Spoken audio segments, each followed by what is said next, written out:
대신에 두 가지 아이디어로 이를 보완했었습니다. 서비스를 제공하는 등의 변화를 주었습니다. 결과는 매우 성공적이었고요. 고시원 창업을 안 하실 분들이라도 이러한 내용은 투자에 대한 아웃풋의 가치가 수요자한테 얼만큼의 효과를 보게 할지 미리 분석을 할 수 있는 안목을 키우게끔 하는 것이오니, 저는 지방광역시에 4층짜리 건물을 매수해서 고시텔을 운영하고 있고, 리모델링과 여러가지 차별화 전략을 통해서 오픈 약 한 달 반 만에 풀 만실을 이루었고, 10개월 정도 운영하고 있는 현재는 예약 대기자가 약 50명 정도이며, 현재도 지속적으로 문의 연락이 오고 있습니다. 오늘의 영상은 적은 돈으로도 많은 돈을 투자한 것과 똑같은 효과를 낼 수 있는 인테리어의 방법에 대해서 말씀드리고자 합니다. 참고로 저는 인테리어의 전문가도 아니며 투자의 전문가는 더더욱 아닙니다. 단순히 여러분들과 같이 평범한 직장인에 불과하지만, 남들과 다른 게 한 가지 있다면 그나마 남들보다 상대방의 생각을 조금 더 잘 캐치하고, 여러모로 수요자의 입장에서 어떤 것을 필요로 할까 라고 보다 더 많은 생각을 한다는 것입니다. 저는 이러한 생각의 접근을 고시원 리모델링 투자에 적용했지만,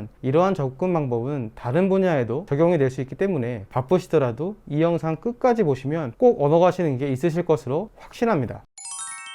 직장인들의 거의 대부분은 현재 다니는 직장 외에 수입이 들어오는 다른 파이프라인을 만들고 싶으실 거고, 그런 파이프라인에 여러 가지 수단이 있지만 그 중에 제일 쏠쏠한 것 중 하나가 저는 고시원 사업이라고 생각합니다. 다만 이 고시원 사업이라고 하는 게 일반 아파트나 상가처럼 임차인을 한번 잘 세팅시키고 나면 신경 쓸 것 거의 없이 월세가 따박따박 들어오는 시스템은 아니고, 어디까지나 사업의 영역이기 때문에 나름 상당한 신경을 쓰고 운영을 해야 합니다. 그래도 잘만 운영하게 되면 적은 투자 비용으로 나름의 높은 수익률의 현금 흐름을 만들 수 있고, 추가로 시세 차익은 자연적으로 따라오는 매력적인 투자처 사업이라고 생각합니다. 이러한 고시원 사업을 잘하기 위해서 여러 가지 중요한 요소가 있지만, 그 중에서도 무엇보다 중요한 것은 바로 리모델링 인테리어라고 생각합니다. 그리고 가급적이면 적은 돈으로 최상의 효과를 내야 하는데, 어떻게 하면 그렇게 될지 정말 여러모로 공부도 하고 안목도 넓히고 다양한 직접 간접 경험을 하셔야 합니다. 따라서 이러한 아이디어에 여러모로 인사이트를 받으실 수 있도록 제 유튜브 영상에서도 종종 소개를 해드리도록 하겠습니다. 이미 제 다른 영상에서 일부 소개를 했던 영상들이 있으니 아직 못 보신 분들께서는 시간 되실 때 한번 보시면 참고가 될 것 같습니다. 링크 걸어 드릴게요.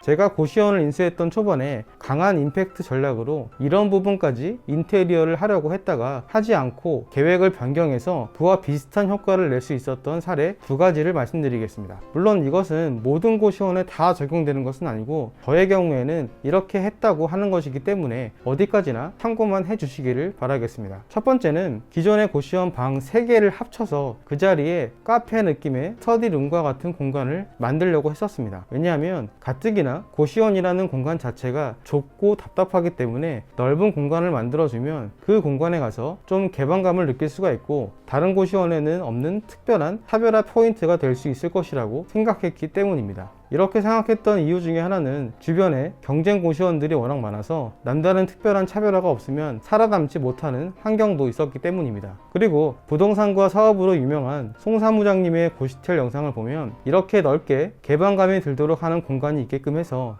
많은 인기를 얻을 수 있었다는 것을 보면서 저도 화려한 상상을 하고는 했었습니다. 인터넷으로 여러 다른 전국의 고시텔에 있는 스터디룸과 그리고 스터디 카페의 인테리어를 많이 참고했었습니다. 그런데 비용이 많이 들었는데요, 아무래도 건물의 콘크리트 벽을 뚫는 것이라서 그냥 바로 공사를 할 수는 없고 안전진단을 받고 구청의 허가를 받아야 해당 작업을 할 수 있었습니다. 참고로 이 안전진단을 받는 데만 85만원이 소요가 되었고요, 원래는 100만원이었는데 저렴하게 하면 85만원까지는 가능했었습니다. 그리고 여기에 스터디룸을 만들려면 기존에 있는 방들 안에 있는 화장실들을 없애고 내력벽인 콘크리트 벽을 허물고 거기에 지탱해주는 빔을 설치하고 하는데 총 930만원의 견적을 받았었고요. 그러면 아까 제가 말씀드린 안전진단 비용까지 합치면 거의 1000만원 이상 되는 비용이 들게 되는 거죠. 그런데 이건 공간을 만드는 기본 틀만 해서 이 정도 금액이고, 여기에 장판 깔고 도배하고 조명 달고 거기에 책상, 의자 이런 것들까지 합치면 당연히 1000만원보다는 훨씬 더 많은 비용이 소요가 되더라고요. 그런데 여기서 가장 큰 고민이 있었습니다. 가뜩이나 다른 부분에 돈 들어갈 곳도 많은데 이렇게 많은 비용을 들여가면서 투자를 했을 때 과연 얼마나 가치를 만들어낼 수 있을지가 고민이 되었었고요. 더군다나 기존의 방을 그대로 살려서 활용하면 그만큼 월세를 받을 수 있지만 그 월세를 포기하고 여기에 서비스 공간을 만드는 것이라서 그렇게까지 해서 과연 그 이상의 가치와 수익을 만들 수 있을지가 상당히 걱정되었었습니다.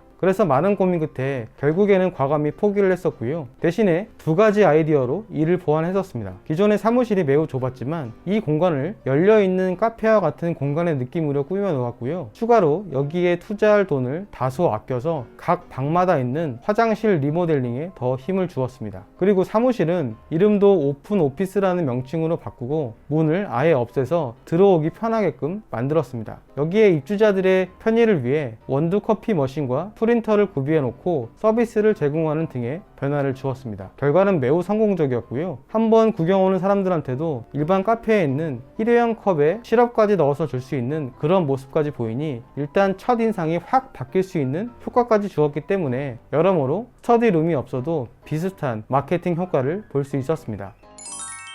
그리고 두 번째, 인테리어로 하려다가 포기한 것은 방음제입니다. 고시원 자체의 취약한 점 중에 하나인 소음을 해결해 준다면 큰 어필 포인트가 될 것이라고 생각했습니다. 그래도 저희 고시텔은 웬만한 서울의 낡은 고시원과는 다르게 각 방마다의 벽이 나무 판자판으로 되어 있는 것이 아닌 콘크리트 벽으로 되어 있기는 해서 소음에 그렇게 취약한 편이 아니기는 했지만 아파트나 오피스텔 정도의 방음 수준으로 만들면 그만큼의 차별화는 만들 수 있을 것이라고 생각했습니다. 그래서 어떻게 하면 방음을 좀 더 강화할 수 있을까라고 많은 고민을 했었는데 근본적으로 제일 좋은 것은 건물을 만들 때 골조 자체에 콘크리트 벽 안에 방음제를 넣는 게 제일 베스트이긴 하는데요. 건물 자체를 다 허물고 새로 지을 수는 없으니 당연히 이 상태에서 외벽에 추가 방음제를 붙이는 방법들을 생각했었습니다. 보통 음악 연습실에 붙이는 그런 방음제들이 다닥다닥 붙어있는 그런 것들을 상상하시면 되겠고요. 그런데 이것도 할지 말지 상당한 걱정을 많이 했었습니다. 왜냐하면 이것 또한 아까 언급했던 스터디룸과 같이 투자 대비 얼만큼 효과를 볼 수 있느냐가 문제였고 또 반대의 역효과로 방음제를 붙이게 되면 방 내부의 디자인을 해치고 오히려 너무 답답한 느낌을 준다거나 또 여름에는 덥게 느껴질 수 있을 것 같은 단점이 있기 때문이었습니다. 한번 붙이는 작업을 하게 되면 다시 되돌릴 수 없을 정도로 대공사 작업을 해야 하기 때문에 한번 한 것을 되돌리는 것은 거의 불가능이라고 생각을 했었기 때문에 더더욱 신중했었습니다. 비용은 전체 방에 모든 벽에 붙이는데 대략 300 정도면 되겠더라고요. 비용은 생각보다 그렇게 많이 들지는 않았지만 여러 가지 단점들이 신경이 쓰였었습니다. 그래서 이러한 방음제 효과성에 대해서는 여러 유튜브의 영상들을 꼼꼼히 다 챙겨보았고 인터넷으로도 많은 조사를 했었습니다. 그리고 전국의 다른 고시원에는 이렇게 방음제를 붙인 곳이 없는지 벤치마킹 하려고 많은 검색을 했었는데 전국에 유일하게 한 곳이 있더라고요. 그래서 나름 참고를 했었습니다. 이렇게 여러모로 검토한 결과 최종적으로는 결국 진행을 안 하는 것으로 결정을 했었습니다. 왜냐하면 조사를 해보니 방음제가 있어도 소음의 크기가 다소 줄어들 수는 있어도